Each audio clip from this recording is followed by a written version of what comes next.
Okay guys, so today we're going to be talking about how to actually run a effective lead generation campaign directly on Facebook. So I'm going to show you guys some of the tips and tricks we've learned from doing this for a really long time. So there'll be some good nuggets in here for you guys. We'll probably go up to 15 minutes, maybe a bit less. I'll try to keep it quick. But this will give you essentially the tools to run your own lead generation campaigns and collect them directly on Facebook. And I'll show you a couple ways to do that. So first and foremost, you got to get into your Facebook Ads Manager. If you don't know how to get there, you just go to facebook.com/ads manager, as you'll see up here. Just type that in and it'll take you there. If you don't have an account yet, it'll guide you through setting it up. It's pretty simple. But in terms of strategy with lead generation, one important thing to note is there's a lot of people doing this poorly out there. You know, free home evaluation, give me your information, or something along those lines. It's generally easier to collect leads with buyers and hope that those buyers are also sellers, just by using, your property search or something like that. Today I'm going to more talk about how to actually collect leads directly on Facebook or by using a landing page. But generally what you want to do is you want to give away something for free of value, right? Now this could be a buyer's guide disguised as something more. Essentially, in marketing, you typically want to focus on one thing rather than do a bunch of things. So an example might be you want to give away a PDF document of the 3 things you need to know about how to protect yourself with subjects in a transaction to make sure that you can secure yourself against any latent defects, say. Now maybe that's a little too complicated. It's better to keep it simple, but find something that you think your audience or potential buyers need to know and really hammer that down in your ad. So download this free PDF on how to protect yourself in a transaction by using subjects that only realtors know, for example. That would be a good draw. And then you could have more things in your PDF document, but you kind of want to draw them in with one. Or you could just do, the 7 things you absolutely need to know before you even consider selling your home, for example. Now, let's talk about how to actually do this. That's more or less the big, broader strategy, is to actually offer something for free. It's very rare people give you their information otherwise. You want to offer value and come from a place of offering value, and all of your follow-up and drip campaigns after that should be offering value as well. One thing to note as well is that if you're going to be collecting leads, you need to have lead management dialed in. You need to be following up with these people really well, like texts, calls, emails. You need to have that all in place for this to work. A lot of times leads on Facebook, especially on social media, they take a really long time to convert unless you get lucky. Sometimes 1 to 2 years. Search engine leads from Google and Bing typically are a bit better, but they're more expensive. So I'm not going to talk about that in this video. So let's dive right into it. Essentially, when you get to your ads manager, you'll see all the ads we've run here. But essentially, you want to go hit this create button on the left here, this green create button. And then we'll create a new campaign up top. Some of you might know this. Facebook has restricted how we can advertise when we're advertising around real estate. So there's not a whole lot of targeting you can do anymore, but there still is a couple things you can do, which I'm going to show you here. So you do want to select, I'm creating a campaign for a special ad category. It's just going to limit some of your targeting. Like you can't target by gender or age, or your location targeting is a little restricted, and some other things. So yeah, you want to select essentially housing.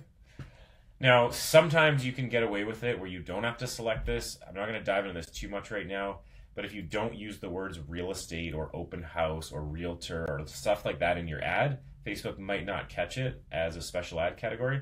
You can try it. It will flag it and say, hey, you got to change this to special ad category if it does. For the purposes of this, I'm just going to select special ad category. It's easier.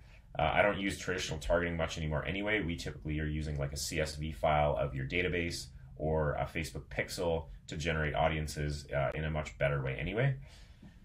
So what you want to select here is lead generation.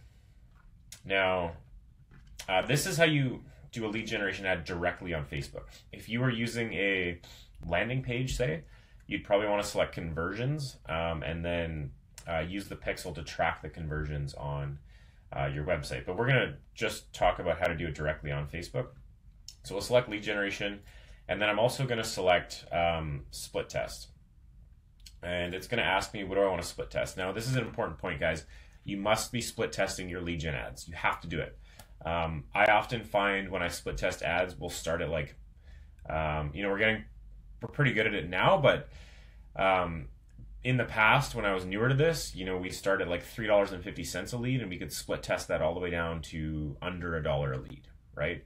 Nowadays, we can get it to probably $1.50 right away, and we can split test down towards 50 cents, but this is all about optimization, and it'll save you a lot of money in the long run. So generally, you want to start by testing the creative. So that's like your photo, your copy, all that kind of stuff. So we'll create a split test, and then our variable will be the creative. So just a quick note on split testing here. How you essentially want to do this is you want to split test the copy first, then the images, and then the audiences. So I'm not going to go too much into this, but just to give you a snapshot, is you basically run the same ad with 3 different pieces of copy that you write. And whichever does better, you take that ad and then you do 3 different images. So you use your winning copy, and then you do 3 different images. Sorry, I got these mixed up here. You can kind of do either first. You can do your image or you can do your copy. It doesn't really matter.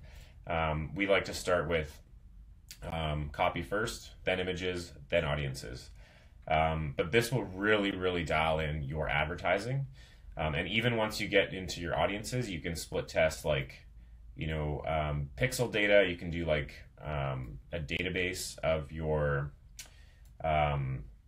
clients, and you can split test different audiences in there. And you can even take that further and start split testing to different genders and all that kind of stuff. Now, you wouldn't be able to do this with the special ad category. This would only be if you are doing it in a more traditional sense and you're not using those words I just described. So anyway, this is stuff you guys got to know for 2020. A lot's changing. A lot has already changed. So I just want to give you guys some up-to-date snippets here for your own uses. So anyway, back to the ad creation. We're going to go next. Once we select split test, you will have to accept Facebook's lead ads terms, and you will have to link to your privacy policy. So if you don't have a privacy policy, get one. It's pretty simple. You can rip one off the internet, put it up on a page on your website. Don't even make it visible on your website if you don't want to. Just remember that link. Facebook will ask for it. So essentially what we're going to do here is we're going to test the creative, which is like your copy, your image, all that kind of stuff. Now, what you want to do here, you can select a audience of, let's see, pixel or a CSV file are going to be the best ones. So if you guys are using a pixel, if you're not, I would highly recommend it. Pixels are basically a piece of code that tracks all the people that go to your website and then allows you to create an audience in Facebook that you can run ads to. So you can do that. You can also upload your database into Facebook. I do have other video content on this stuff. So you can take your list of 1,000 and 2,000 people that you've been collecting over the years, and you can actually upload that directly into Facebook and run ads to them. It's pretty cool. So that's a great way to do a lead generation campaign. The thing is, if you have their information already, you have their information already. So a better way to do it might be with your pixel traffic. So for me, I might do all RM traffic. That's a platform we have. And run this ad just to people who visited my website over the last half of a year, say, right? So this way they're not a cold audience anymore. You're not running an ad to just like anyone. They're people that might be a little bit familiar with you. The alternative is you just could, say you wanted to run an ad in just like your local city. You could do a lead generation campaign in that area. Now, the problem with this is you can only do a 15-mile radius. So it's a pretty broad radius, but Facebook will optimize. And, if you work in, say, Seattle, that might be okay to collect leads from all around the area. So you could just do a broader audience. there as well. So let's just pretend we're going to do that. Now, that's really it. The other thing you might want to do is add a connection type. And this you can do friends of people who like your page. So why you want to do this is because when people see your ad and they hover over your page, it'll say, your friend John likes this page. And then it gives you a little bit of validation or clout with that person.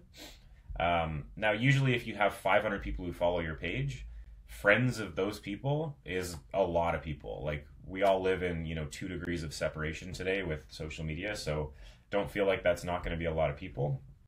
I actually like to do this for that reason. Now, we're just going to move on to the creative side of things. Basically, you're going to set your budget. So what you might want to do is run your ad split test for, let's say a week. Your daily budget might be, it depends on what your budget is for this, but maybe you only want to spend $20 a day. The more budget you spend, the better split test you're going to have. If you're confident in your ads producing, go ahead and spend more. But if you want to run, maybe for 5 days at $20, you just want to spend $100, that's okay too. But what I really want to focus on here is the split testing. Now, essentially what you want to do is for lead ads, you'll create your copy and your image, and you can do that all here. So you use your primary text of the body, your headline, description below. For a call to action, I like learn more. We've actually found learn more is the best producing button after split testing. But play around with this stuff, see how it looks on different platforms. One thing I would recommend doing is using a square image. Square images take up more of the person's screen, especially on phones. And they've actually done a lot of research on this, and you'll get about a 10 to 15% boost in your performance just by having a square image. So you can automatically crop it to square or actually provide a square image as well. Now, the most important part here is not only creating a good branded ad with good compelling text. Generally, you want to ask a good question and state right in the top of the ad what it is you're giving away and who it should be addressed to. So like, attention, Seattle buyers and sellers.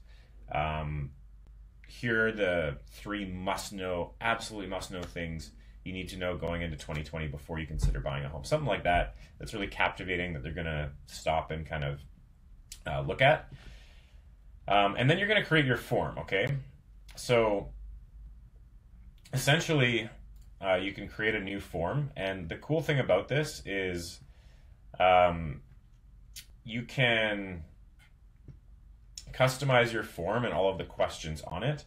And you'll see what it looks like on the right-hand side here. But the best part about it is when someone clicks on the ad and it pops up with your lead form, it actually automatically fills their information in for them. They just have to hit submit on that ad, which is pretty cool. So you can customize your introduction. So say 3 things you need to know,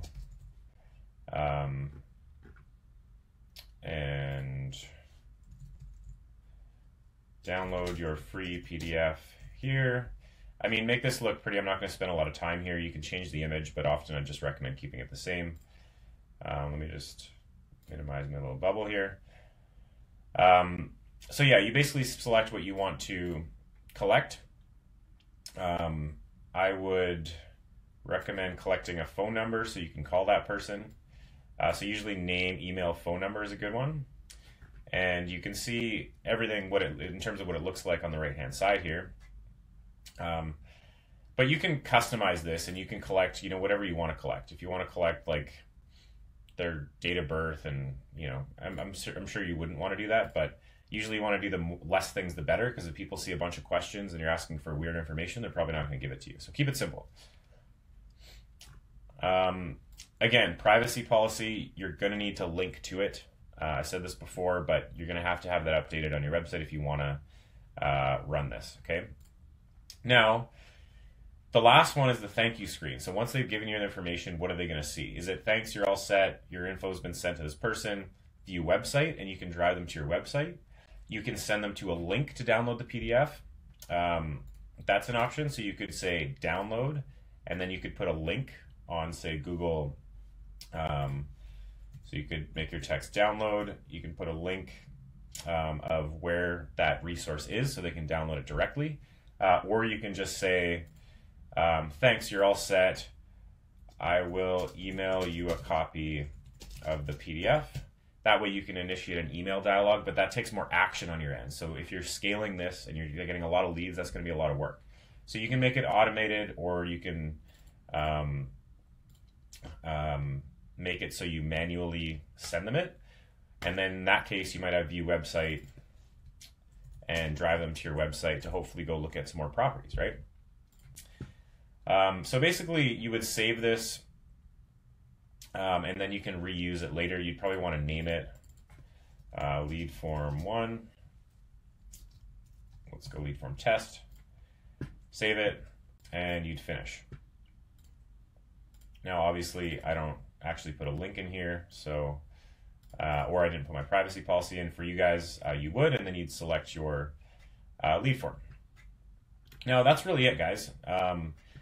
You would, at this point, continue to your ad B, and this will allow you to design your second ad that you're going to split test. So essentially, what it'll do is fill in a lot of the same information as you'll see here. So when I go to ad B, it'll all be the same.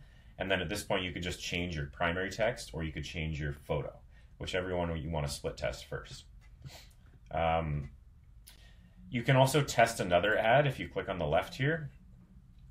So you can do an ad C, which I would recommend. I'd usually recommend doing 3. That's usually a good way to go, rather than 2. So you split test 3 different copies, 3 different photos, and then maybe 3 different audiences if you want, but at least do those first 2 steps. Just the text and the image will get you a long way as it is. So that's it. That's how you create a lead generation ad. There is something else I didn't talk about, which is you can do this lead form on Messenger as well, but you select the Messenger campaign at first when you're in your campaign. I'll just go back and show you here. So if you select messages as your goal, at the end, you can actually set it up so that you can collect leads through Messenger. So it'll say, they'll click on it, it'll pop up Messenger, it'll say, hey, give us your email so we can get to know you better, or give us your email so we can send you your free PDF. We've found that the lead forms actually perform better just because it automatically fills people's information in, but there is other options. You can test this as well. That's another thing you can test. The Messenger is kind of cool because it automates it, but I find a lot of people get stuck when you start asking for, you know, what's your name? What's your email? What's your phone number? It just is a little slower. So that is another option. So again, guys, take a screenshot of this, please. This is gold. Like, you need to be doing split testing for your lead generation campaigns to work. But that's really what you need to know in 2020 for running lead generation campaigns. Really, it's all about split testing, using a database and uploading it into Facebook. I'm not going to get into how to do that now. And also using a Facebook pixel. So doing the more advanced stuff that maybe some people were not getting into before, but this will really help you in 2020.